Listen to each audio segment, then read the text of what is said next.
हो जाए, आपका बैठना मकबूल हो जाए, आपका सुनना मकबूल हो जाए और जलसा सजाने वाले का सजाना मकबूल हो जाए। अमल की तो नीयत करो कि भाई जहेज क्या है, उलमा क्या फरमाते हैं, कुरान क्या कहता है, हदीस क्या कहती है, कम से कम इन बातों पर तो अमल करना है।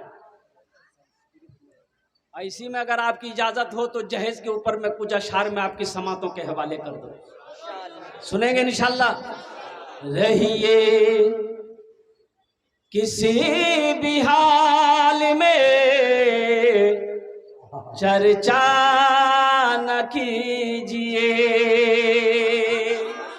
एक बार याद रखना, उलमा फरमाते हैं, अकाबिरीन फरमाते हैं, उस इंसान की इज्जत खत्म हो जाती है जब कोई इंसान किसी के आगे हाथ फैला देता है। किसी के आगे जब कोई हाथ फैलाता है उसकी इज्जत उसकी निगाहों में खत्म हो जाती है।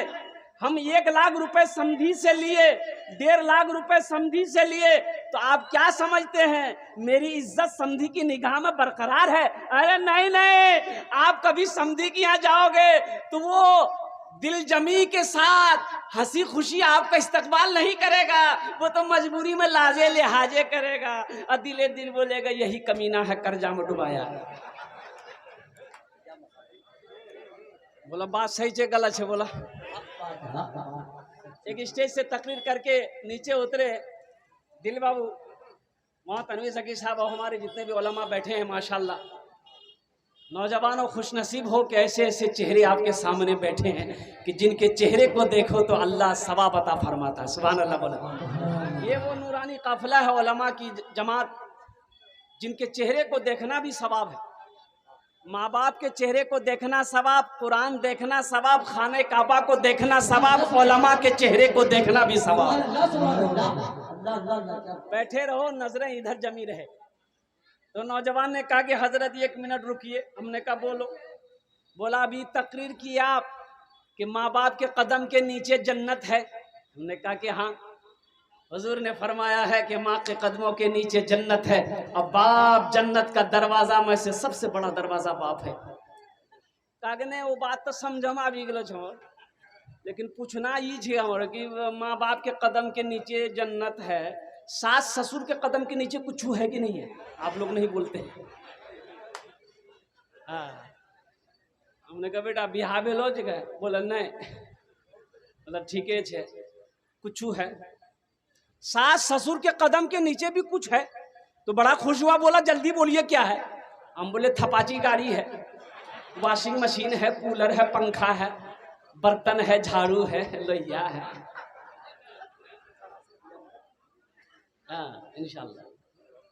रहिए किसी भी हाल में चर्चा न कीजिए, खुद को किसी के सामने, खुद को किसी के सामने रुसवा न कीजिए। रहिए किसी भी हाल में चर्चा न कीजिए, घर में जरूर लाइए बेटी गरीब की। आज तो आलम यह है, अल्लाह अकबर कबीरा, कि गरीब की बेटी का हाथ पकड़ने वाला कोई नहीं है, गरीब के घर में शादी करने वाला कोई नहीं है। सब जमींदार को देखता है, सब कोठी वाले को देखता है, सब हवेली वाले को देखता है, गरीब को कौन पूछे? वो इमामुल अंबिया जनाब मोहम्मदुर रसूलुल्लाह सल्लल्लाहु अलैहि वसल्लम मदीने की गलियों से गुजर कर ईदगाह जा रहे थे नमाज पढ़ने के लिए। ये हुसैन बैठा है, हसन उंगली पकड़ कर चल रहे हैं। अल्लाह के नबी ने देखा कि एक बच्चा ज़ारो कतार रो रहा है। आपने फरमाया बेटा हुसैन मेरे कंधे से नीचे उतरो। हुसैन को कंधे से नीचे उतारा। आमिना के लाल उस बच्चे के करीब जाते हैं, घुटनों के बल बैठते हैं, इरशाद फरमाते बेटा आज तो ईद का दिन है, आज तो खुशियों का दिन है, लेकिन तेरे आंखों में आंसू कैसा है और तेरे बाल ये गर्दो गुबार कैसे हैं, तेरे बदन में ये मैले कपड़े कैसे हैं? वो बच्चा और ज़ारो कतार रोने लगा। कहता है आमिना के लाल बदन में तो नए कपड़े उसके होंगे जिसके सर पे बाप का साया होगा। तेल तो उनके बालों में लगे होंगे जिसके सर पे माया का साया होगा। या रसूल अल्लाह, मैं तो यतीम हूँ, ना मेरी माँ है ना मेरा बाप है। आमीना के लाल की आंखों में आंसू आ गए। आपने इरशाद फरमाया, अब बेटा मुस्कुराओ, क्या तू नहीं चाहता कि तू मेरा बेटा बन जा, मैं तेरा बाप बन जाऊं? सुभान अल्लाह बोले तो क्या तू नहीं चाहता है कि तू मेरा बेटा बने? रोना बंद कर। वो बच्चा खुश हो गया। अल्लाह के रसूल सल्लल्लाहु अलैहि वसल्लम उस बच्चे को लेकर घर आए। अम्मा आयशा के दरवाजे पे दस्तक देते हैं, फरमाते आयशा दरवाजा खोलो, देखो मैं किसे ले आया हूं। ये वाकया को मैं लास्ट में पूरा करने की कोशिश करूंगा। अम्मा आयशा ने उस बच्चे को दूल्हा बनाया। मदीने में ईदगाह में सारे लोग इंतजार कर रहे हैं कि अल्लाह के नबी तशरीफ लाएंगे, हम लोग नमाज अदा करेंगे। अल्लाह के नबी तो नमाज पढ़ने जा रहे थे, लौट गए, रास्ते से घर आए। नौजवान, अरे कभी गरीब बेटियों को भी अपनी बीवी बनाओ, यतीम बच्चियों को भी अपनी बीवी बनाओ, यतीम बच्चियों को भी कम से कम अपने घर की बहू बनाओ। शायद अल्लाह उस यतीम के कदमों के सदके में आपके घर को जन्नत बना दे। शायद अल्लाह के नबी जनाब मोहम्मद रसूलुल्लाह सल्लल्लाहु अलैहि वसल्लम अपनी माँ के शिकम में थे, जब इस दुनिया में तशरीफ लाए माँ के शिकम में थे, यतीम हो गए, बाप का साया सर से उठ गया। हाँ, यतीम पैदा हुए। और यतीम का मुकद्दर बड़ा उजाला होता है।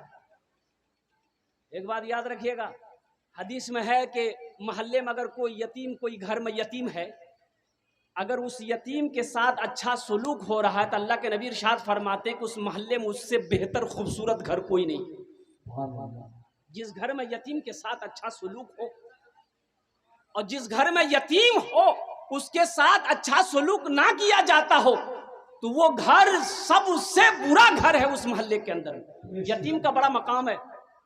जब कोई बच्चा यतीम हो जाए, अल्लाह के नबी इरशाद फरमाते आगे कि अगर कोई यतीम के सर पे हाथ रख दे, यतीम बच्चा है, छोटी बच्ची है, छोटा बच्चा है, अगर उसके सर पे कोई हाथ रख दे, अल्लाह के नबी इरशाद फरमाते हैं उस हथेली के नीचे जितने बाल आएगा अल्लाह उसके आमनामा अमाल में उतनी नेकियां अता फरमाए। बड़ा ऊंचा मकाम है। आज तो आलम यह है, एक आदमी को पता चला कि एक आदमी का वो बड़ा अमीरो कबीर आदमी है, एक ही बेटा है और बहुत अच्छा रहता अगर मेरी बेटी की शादी वहां हो जाती। तो जो अगवा थे उससे, अगवा जाने ना अपना, हाँ, तो उससे बातचीत किया तो अगवा बोला कि नहीं, वो लोग बड़े दीनदार हैं, दरवाजे में मस्जिद है, जमाती वाले लोग हैं, तबलीग वाले लोग हैं, आपकी यहाँ रिश्ता नहीं करेगा। बोले कहे? बोला आप तो नमाजो नहीं पढ़ते। बोला की बोले नमाज नहीं पढ़ी, की बोले नमाज पढ़वे।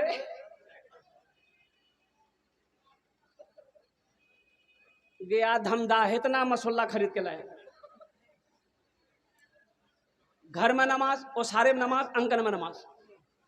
तो उसकी बीवी बोली ये कौन नमाज पढ़ रहे हैं, मस्जिद जाइएगा कि? तो बीवी को बोला तुम चुपचाप रहो, हम प्रैक्टिस कर रहे हैं।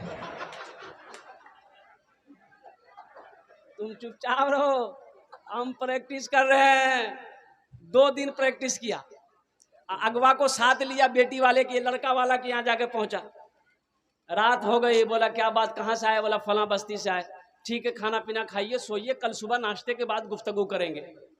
अब सुबह फजर में जमात हो गई मस्जिद में, और घर वाले ने उठाया मेहमान को कि भाई उठिए, टाइम निकला जा रहा, फजर की नमाज नहीं पढ़ेंगे? बोला पढ़ेंगे। बोला पढ़िए। पानी लगे दिया, वजू बनाया, मस्जिद गया, 2 मिनट के अंदर में मस्जिद से निकल गया। तो घर वाले को तशवीश हुई, भाई क्या बात है, कोई तकलीफ हुई क्या, मस्जिद में नमाज नहीं पढ़ाई लो? तो पूछा कि नमाज नहीं पढ़ लो कि? बोला हाँ पढ़ लिए। बोला पढ़ लिए तो कै रकात पढ़े? बोला 50 रकात। आजकल से पता ही नहीं था इसको। तो मेजबान का मुंह खुला का खुला रह गया, बोला 50 रकात। तो जो अगवा था वो दिले दिल सोचा लगता है कम बोल दिया है। बोला नहीं भुलक्कर आदमी जगह, हम लोग कुल टोटल 60 रकात नमाज पढ़ के निकले।